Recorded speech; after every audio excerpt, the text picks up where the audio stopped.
Assalamualaikum warahmatullahi wabarakatuh. Alhamdulillahi rabbil alamin wa bihi nasta'inu ala umuri dunya waddin. Assalatu wassalamu ala asyrafil anbiya'i wal mursalin wa ala alihi ashabihi wa man tabi'ahu bi ihsanin ila yaumiddin, amma ba'd. Bapak-bapak, ibu-ibu, kaum muslimin muslimat, jamaah Isya sekaligus tarawih Masjid At-Taqwa Pasar Pusat yang insya Allah kita semua dirahmati dan diberkahi Allah Tabaraka wa Ta'ala. Malam ini yang akan mengisi tausiah Ramadan kita adalah Al-Mukarram Al-Ustaz Adri Rifai. Sekali lagi yang akan mengisi tausiah Ramadan kita pada malam ini yakni Al-Mukarram Al-Ustaz Adri Rifai. Untuk itu, mari sama-sama kita mintakan kepada Al-Ustaz Adri Rifai, faltafaddal alaihi mashkurah.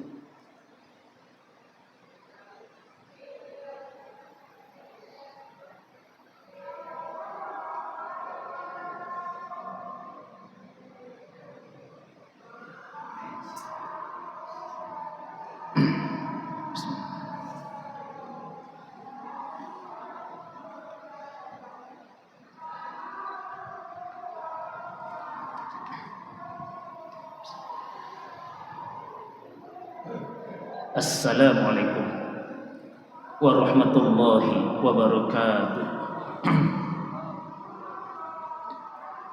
Kita mulai dengan membaca basmalah. Alhamdulillahirabbil alamin. Allahumma shalli wa sallim ala Muhammad wa ala alihi wa ashabihi ajma'in. Amma ba'd. Qala Allah Ta'ala fil Qur'anil Karim, A'udzu billahi minasy syaithanir rajim. Bismillahirrahmanirrahim. Wa nafsin wa ma sawwaha fa alhamaha fujuraha wa taqwaha. Qad aflaha man zakkaha wa qad khaba man dassaha.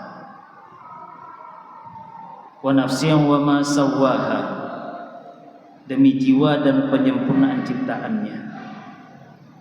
Fa alhamaha fujuraha wa taqwaha, maka dia Allah mengilhamkan ke dalam jiwa itu potensi fujur dan potensi takwa. Qad aflaha man zakkaha, sungguh beruntung yang mensucikan jiwanya. Wa qad khaba man dassaha, sungguh malang yang mengotori jiwanya. Masyaallah muslimin rahimani wa rahimakumullah. Ayat 7 sampai 10 surat Asy-Syams tadi menggambarkan kepada kita tentang dua potensi yang ada dalam diri kita masing-masing. Dua potensi yang akan mempengaruhi siapa kita. Masing-masing kita punya dua potensi itu. Mau malam ini dipanggil Al-Mukarram Pak Ustaz, dipanggil Pak Haji Bu Hajah, dipanggil pejabat, dipanggil penjahat, atau pejabat yang merangkap penjahat. Masing-masing kita punya dua potensi ini. Apa itu hadirat Allah? Coba kita simak. Wa nafsin wa ma sawwaha, demi jiwa dan penyempurnaan ciptaannya. Fa'alhamaha fujuraha wa taqwaha, maka dia Allah mengilhamkan ke dalam jiwa itu potensi fujur dan potensi takwa. Ini yang kita maksudkan tadi. Di dalam diri kita masing-masing, siapapun kita punya dua potensi ini, fujuraha wa taqwaha. Potensi fujur dan potensi takwa. Hadirin, secara sederhana bisa kita pahami potensi fujur, potensi lari dari aturan Allah. Potensi takwa, potensi tunduk pada aturan Allah. Atau dengan kata lain, di dalam diri kita masing-masing ada potensi menjadi orang salah, ada potensi menjadi orang soleh. Dan uniknya hadirin, kalau kita cermati hidup kita masing-masing hadirin, karena jelas ketika membaca ayat ini kita tidak bermaksud menepuk air di dulang, yang terpecik wajah kita sendiri. Kalau kita renungkan dua potensi yang memang ada pada diri kita, potensi menjadi orang salah, potensi menjadi orang soleh, fujur dan takwa. Menariknya adalah dua potensi ini selalu bertarung dalam hidup kita. Sehingga terkadang yang kita kembangkan fujur, terkadang yang kita kembangkan takwa. Terkadang kita menjadi orang salah, terkadang kita menjadi orang soleh. Ini kita Bapak Ibu. Dua potensi itu selalu bertarung dalam diri kita masing-masing, dan pertarungan itu baru berhenti bila malaikat maut datang. Saat itulah jelas siapa pemenangnya, fujur atau takwa, salah atau soleh. Sehingga hadirin, kalau begitu, pelajaran pertama kita tangkap adalah sadarkan diri kita masing-masing bahwa kita ini berubah. Kadang salah, kadang soleh. Di masjid ini, malam ini, mungkin yang kita kembangkan potensi soleh, tapi sangat mungkin nanti ketika pulang ke rumah, potensi salah yang berkembang. Istri kembali ditampar dan dimaki-maki. Sangat mungkin malam ini yang kita kembangkan potensi soleh, potensi takwa, tapi mungkin juga ketika sampai di rumah suami tak lagi dihormati hanya karena istri merasa gajinya lebih besar dari gaji suaminya. Kita berubah Bapak Ibu. Sehingga sungguh tak elok kita bersikap memperlakukan diri kita, kelompok kita sebagai orang paling soleh hanya karena merasa kita memang orang-orang rajin sholat jamaah, kita banyak sedekah, berulang kali haji atau umroh. Hendaklah kita tidak merasa bahkan memperlakukan diri kita dan kelompok kita sebagai orang paling soleh, karena masing-masing kita punya fujur yang bisa saja Allah tutup aib kita. Ada orang yang kita lihat aibnya dibuka oleh Allah. Tentu hadirin, yang namanya hukum dan hukuman mesti ditegakkan. Ada orang yang mengembangkan potensi fujur, potensi menjadi orang salah, sehingga dia tidak malu korupsi triliunan. Triliunan itu Bapak Ibu, kalau untuk membayar SPP anak sekolah bisa aman sekolah negeri ini. Dibuka oleh Allah aibnya. Hukum dan hukuman mesti tegak. Tapi hendaklah kita juga sadar, ya Allah, mungkin hamba lebih bejat darinya, tapi aib hamba masih Engkau tutupi. Ampuni hamba ya Allah. Hormati Allah. Kita selalu berubah Bapak Ibu. Karena kita selalu berubah, sungguh tak layak memberikan nilai tetap pada yang berubah. Dulu kita tahu orang itu maling, mabuk, tak layak kita dan memang tak elok memberikan nilai tetap maling pada dia, karena bisa saja malam ini dia berubah menjadi orang baik. Karena hadirin, terkadang sikap kita ketika memberikan nilai itu ini maling, ketika dia datang ke masjid kita langsung waspada, padahal dia bisa saja taubat.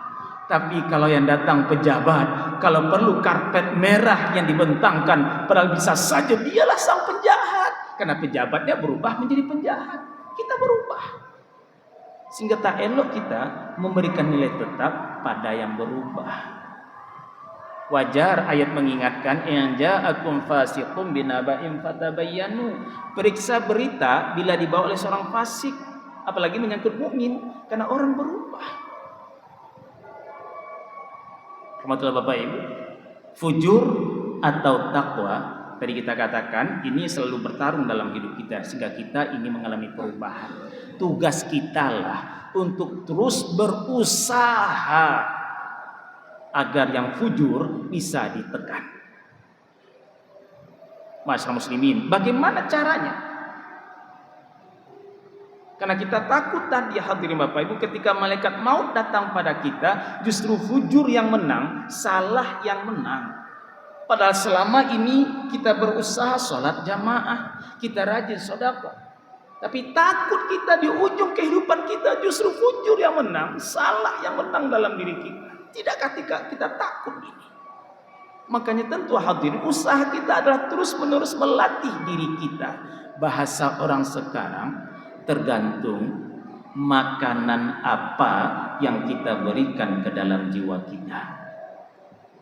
Itu usaha kita melatih diri agar kita berharap dan mudah-mudahan dikabulkan oleh Allah bila kematian datang, bukan fujur yang menang dalam diri kita. Makanan apa yang kita berikan ke dalam jiwa kita. Karena Bapak Ibu, bila makanan fujur yang diberikan, biasanya fujur yang berkembang. Apa contoh makanan fujur? Ghibah. Atadruna mal ghibah, kata Rasul, tahukah kamu apa itu ghibah? Zikruka akhaka fima yakrahu, engkau sebut aibnya yang dia sendiri benci. Maksud Bapak Ibu, itu makanan fujur. Fitnah itu makanan fujur. Bila kita sering termakan ini, bisa fujur yang berkembang. Tapi bila makanan takwa yang diberikan, biasanya kita memancing potensi takwa kita yang berkembang. Sehingga sampai di titik hadirin Bapak Ibu, siapa kita sangat ditentukan oleh makanan apa yang kita berikan ke dalam jiwa kita. Di sini terasa oleh kita betapa sayang Allah pada kita, bahkan sampai malam ini kita masih diizinkan oleh Allah untuk melaksanakan dari siang puasa Ramadan, amalan-amalan ibadah di bulan Ramadan. Karena bukankah ini makanan jiwa? Puasa itu makanan jiwa kita Bapak Ibu. Karena paling tidak puasa membuat kita menahan urusan perut, urusan makan, urusan minum, urusan syahwat. Menahan bukan berarti menghentikan segalanya. Karena itu penting. Urusan makan, urusan minum, urusan syahwat penting. Begitu pentingnya silahkan lakukan di malam hari bulan Ramadan. Sampai terbit fajar tanda masuk waktu subuh. Tapi bukan segalanya. Siang hari walaupun halal tahan. Ini mengendalikan. Bukan menahan total. Bukan menghentikan total, tapi mengendalikan. Silahkan lakukan di malam hari bulan Ramadan sampai terbit fajar tanda masuk waktu subuh. Sedikit Bapak Ibu keluar dari konteks pembicaraan kita. Di sini kita temukan jawaban di antara Al-Baqarah 187 tadi dari pertanyaan, masih bolehkah kami makan minum ketika sirine imsak berbunyi?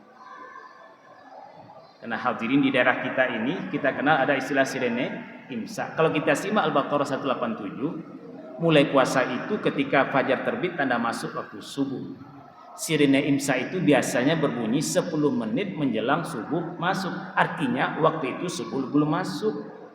Sehingga kalau mau makan silahkan, minum silahkan. Tapi ingat, itu mengingatkan kita hati-hati subuh akan masuk.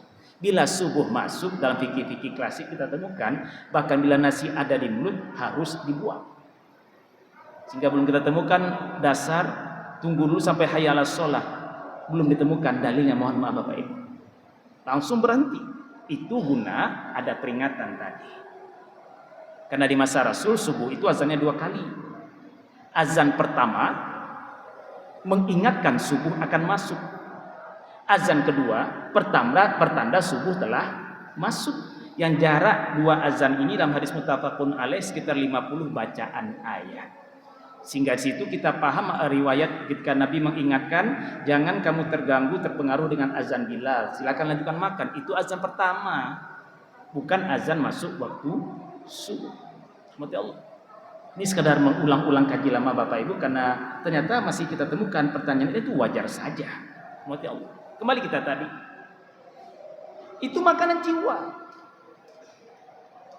Bahkan bukankah di bulan Ramadan ini Tidak sekedar puasa, kita juga didorong memperbanyak sholat-sholat sunat. Di samping jelas tidak meninggalkan yang fardu. Di antara kita qiyamul lail malam ini. Itu makanan jiwa kita, memancing potensi takwa kita. Tapi tentu catat Bapak Ibu, jangan sampai pula karena mengejar yang sunat, yang fardunya tinggal. Contoh, karena mengejar yang sunat kita makan sahur. Habis makan sahur langsung tidur, subuhnya tinggal. Jangan terbalik posisi kita. Karena ini masalah makanan jiwa. Bukankah di bulan Ramadan ini kita didorong memperbanyak baca Al-Quran? Itu makanan jiwa. Bukankah di bulan Ramadan ini kita juga didorong memperbanyak istighfar? Dan pernah kita bicarakan hadirin, masa antara habis waktu sahur sampai masuk waktu subuh itu masa yang emas bagi kita memperbanyak istighfar. Tentu tidak hanya di bulan Ramadan. Di luar Ramadan Rasul juga mendorong kita. Kita ingat pesan Nabi itu, man aktsara minal istighfar ja'alallahu lahu min kulli hammin faraja wa min kulli dhiqin makhraja wa razaqahu min haitsu la yahtasib. Siapapun memperbanyak istighfar, Allah jadikan untuknya jalan keluar dari kesulitan hidupnya, kelapangan dari kesempitan. Allah beri dia rezeki dari sisi yang dia sendiri tidak menduga-duga. Rasul mendorong karena itu makanan jiwa kita, memancing agar potensi takwa kita keluar. Kalau itu Bapak Ibu, salah atau soleh, fujur atau takwa, tergantung makanan apa yang kita berikan ke dalam jiwa kita. Wajar saja ujung ayat 183 surah Al-Baqarah bicara puasa itu la'allakum tattaqun. Mudah-mudahan kamu tattaqun.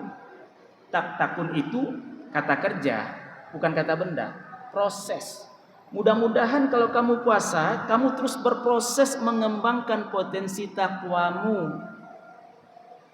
Sehingga bila takdir Allah menunjukkan malaikat maut menyapamu, mudah-mudahan takwa yang menang. La'allakum tattaqun. Di sini Bapak Ibu, kita mengerti. Muncul pertanyaan, katanya kalau puasa itu memancing potensi takwa kita menjadi orang soleh. Tapi bukankah dalam bulan Ramadan ada yang puasa, riba dimakan juga? Ada yang puasa, surat-surat tanah orang ditipu juga? Ada yang puasa, suara rakyat ditipu juga? Di mana la'allakum tattaqunnya? Di sini kita paham, kita kutip penafsiran Az-Zamakhsyari. Ketika beliau menjelaskan la'alla di situ, la'alla itu berisi harapan yang sangat mungkin terjadi. Beda dengan laita. Kalau laita harapan yang tidak mungkin terjadi. Ya laitani kuntu turaba. Itu penyesalan tidak mungkin terjadi. Tapi kalau la'alla mungkin terjadi. Kalau boleh kita ibaratkan, memahami penafsiran Zamakhsyari tadi hadirin, ibarat kereta api berjalan di relnya. Bila kereta api tetap mengikuti rel, insya Allah dia akan sampai stasiun.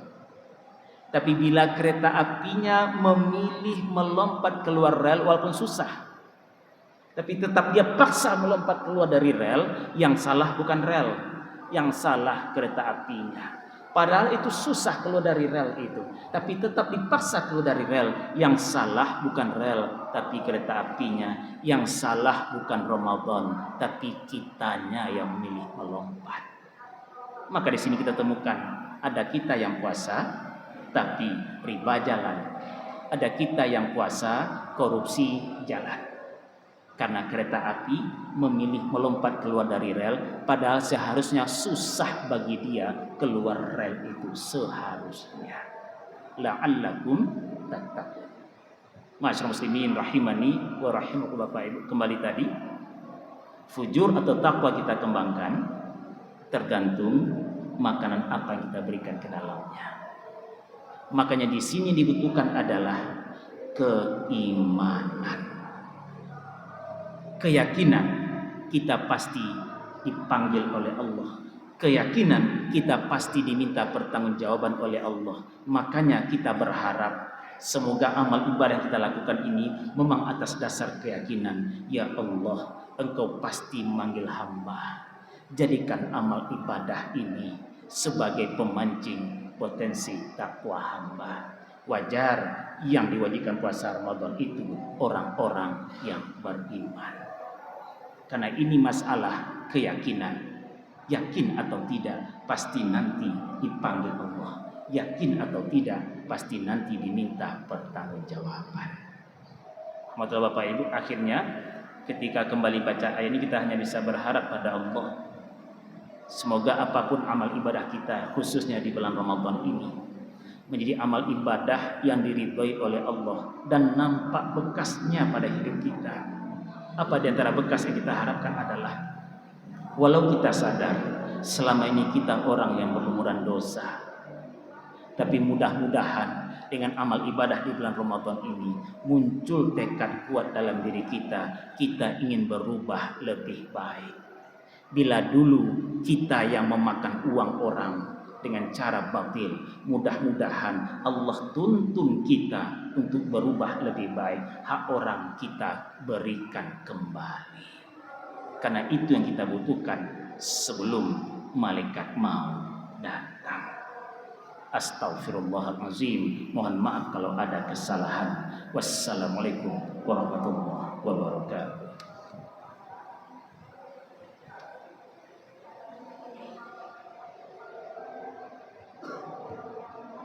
Terima kasih. Terima kasih kepada Ustadz Ad-Rifai yang telah memberikan tausiah di hadapan kita bersama. Mudah-mudahan dengan tausiah singkat itu dapat hendaknya kita amalkan dan kita aplikasikan dalam kehidupan kita sehari-hari. Demikian, Assalamualaikum warahmatullahi wabarakatuh.